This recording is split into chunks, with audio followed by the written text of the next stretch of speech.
नमस्कार दोस्तों, आप सबको एक बार फिर से हमारे चैनल में स्वागत है सनातन धर्म ज्ञान में।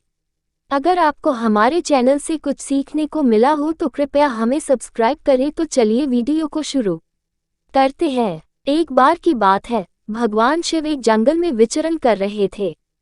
वह जंगल बहुत ही सुंदर था और उसमें विविध प्रकार के पशु पक्षी बसे हुए थे।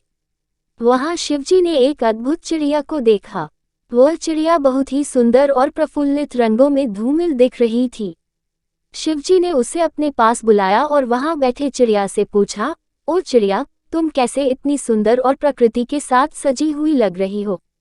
चिड़िया ने विनम्रता के साथ कहा, प्रभु, मैं यहाँ इस जंगल में निवास करती हूँ और प्रकृति मेरी गुरु है। जब से मैंने प्रकृति की सुंदरता और विभिन्न रंगों को देखा है, मैंने उनसे प्रेरणा और सीख प्राप्त की है। शिवजी ने अच्छी तरह से समझा और पूछा, क्या तुम मुझे इस जंगल की सुंदरता दिखा सकती हो?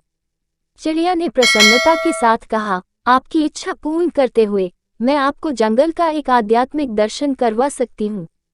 इसके बाद चिड़िया ने शिवजी को एक ऊंचे पेड़ के नीचे ले गई, जहाँ वह एक छोटे सा तालाब देखा।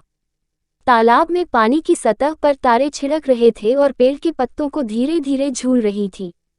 यह दृश्य अत्यंत सुंदर और चमत्कारिक था। शिवजी ने चिड़िया से पूछा, चिड़िया, इस दृश्य को देखकर मैंने अपने आप को शांति और सुख के साथ महसूस किया है।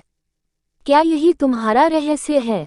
चिड़िया ने मुस्कान देते हुए कहा, हाँ प्रभु, सुंदरता सिर्फ दृष्टि में ही नहीं होती है, वह मन में भी होती है। जब हम प्रकृति की सुंदरता को आंतरिक आनंद के साथ देखते हैं, तब हमारा मन शांत हो जाता है और हम जीवन के सभी पहलुओं का आनंद लेते हैं। शिवजी ने चिड़िया को धन्यवाद दिया और कहा, तुम्हारा यह उपदेश मेरे लिए अत्यंत मूल्यवान है। इसका आभार मैं तुम्हें एक वरदान देता हूँ कि तुम जीवन की हर घड़ी में खुश रहोगी और प्रकृति की सुंदरता का आनंद लेते रहोगी।